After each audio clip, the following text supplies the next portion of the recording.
گناہ ہونا یہ انسان کی فطرت ہے، بچنے کی کوشش کرنی چاہیے، لیکن یہ کام ساتھ ساتھ میں کرتے رہو گے، اللہ تمہاری زندگی کے جو گناہ ہیں ان پہ قلم پھیرتا رہے گا، اور بہت سارے تمہارے ایسے اعمال بھی ہیں وہ عمل کرو گے تو اللہ تمہارے گناہوں کو صرف معاف نہیں کرے گا بلکہ نیکیوں میں بدل دے گا۔ الا من تاب وآمن وعمل صالحا فاولئک یبدل اللہ سیئاتہم حسنات۔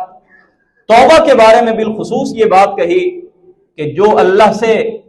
صدق دل سے توبہ کرتا ہے، اللہ توبہ کرنے سے انسان کے گناہوں کو صرف معاف نہیں کرتے بلکہ ان کو نیکیوں میں بدل دیتے ہیں۔ التائب من الذنب کمن لا ذنب لہ، جو توبہ کر لیتا ہے گناہ کرنے کے بعد وہ ایسے ہی ہے جس طرح اس نے گناہ کیا ہی نہیں ہے۔ اور جناب رسول اللہ صلی اللہ علیہ وسلم نے یہ بھی فرما دیا تھا، کل بنی آدم خطا، ہر بنی آدم خطا کار ہے، گنہگار ہے، سیاہ کار ہے، وخیر الخطائین التوابون، گنہگاروں میں سے بہترین گنہگار وہ ہے جو گناہ کے بعد اللہ سے توبہ کر لے۔ اور یہ توبہ کا دروازہ قیامت تک کے لیے کھلا ہے، موت آنے سے پہلے تک یہ دروازہ کھلا ہے۔ ما لم یغرغر،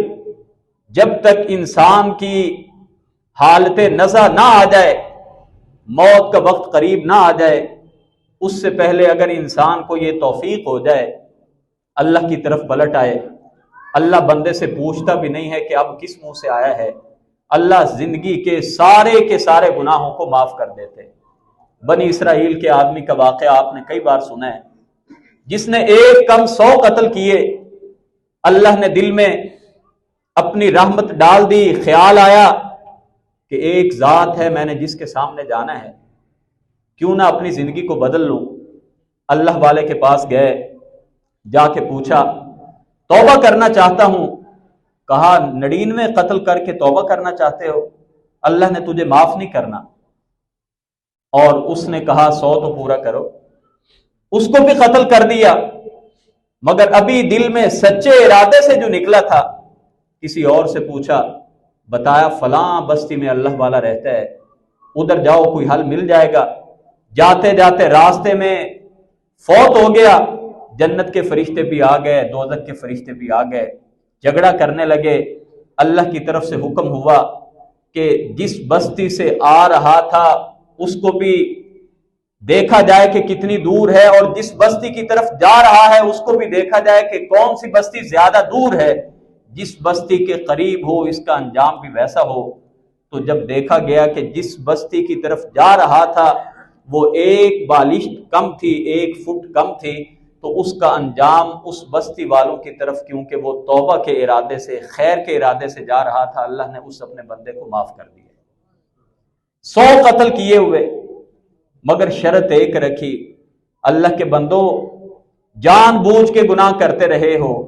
بڑے بڑے گناہ کرتے رہے ہو،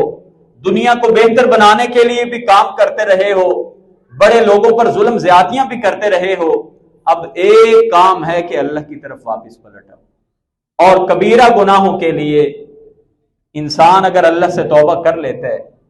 تو اللہ اس کی ساری زندگی پہ قلم پھیر دیتے ہیں۔ اسی لیے نبی کریم صلی اللہ علیہ وسلم نے فرمایا، میں اللہ کا پیغمبر ہو کہ دن میں 100 بار استغفار کرتا ہوں، 100 بار،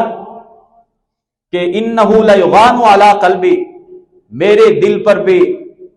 کچھ وسوسوں کے پردے پڑ جاتے ہیں، اور میں ان وسوسوں سے بچنے کے لیے اللہ سے ایک دن میں 100 بار استغفار کرتا ہوں۔ عزیزان گرامی، کچھ اور کام بھی ہیں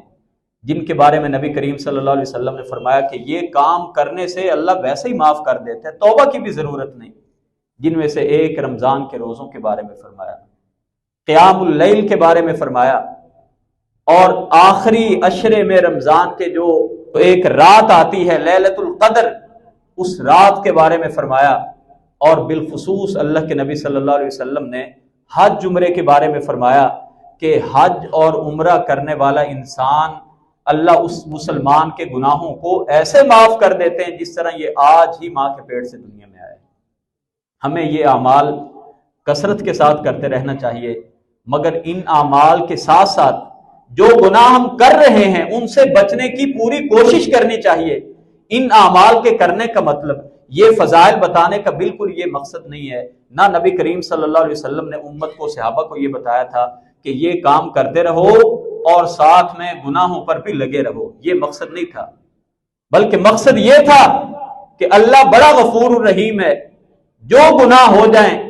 گناہ ہو جانے کے بعد خیر کے کام کثرت سے کرتے رہو، ان عملوں کی برکت سے اللہ تمہاری زندگی کے سارے گناہوں کو معاف کر دے گا، مگر ساتھ ساتھ ان گناہوں سے بچنے کے لیے شعوری طور پہ، مکمل طور پہ کوشش بھی کرنی ہے۔ تو اللہ سے دعا ہے کہ اللہ ہمیں گناہوں سے بچنے کی توفیق عطا کر دے۔ ایک حدیث کے الفاظ ہیں کہ جتنی بھی مصیبتیں اس کائنات میں آتی ہیں صرف انسانوں پہ نہیں، جانوروں پر بھی، تو جانور بھی انسان پر لعنت بھیجتے ہیں کہ تمہارے گناہوں کی وجہ سے ہمارے اوپر بھی عذاب آ رہے ہیں۔ یہ گناہوں کا نتیجہ ہے جو دنیا میں بالخصوص عالم اسلام کفار کے نرغے میں ہے، مظالم، شدائد اور پرلے دردے کے وہ واقعات ہو رہے ہیں جن کو بیان نہیں کیا جا سکتا، انسان لرز جاتا ہے، وہ سارے کے سارے مظالم مسلمانوں پہ ہو رہے ہیں۔ اور اس کی سب سے بڑی وجہ جو اللہ رب العزت نے کلام پاک میں بیان کی ہے، ظہر الفساد فی البر والبحر بما کسبت ایدی الناس، بحر و بر میں جتنا بھی فساد تم دیکھ رہے ہو یہ تمہاری کمائی کا نتیجہ ہے۔ وما اصابکم من مصیبت فبما کسبت ایدیکم، تمہارے اوپر جتنی بھی مصیبتیں آتی ہیں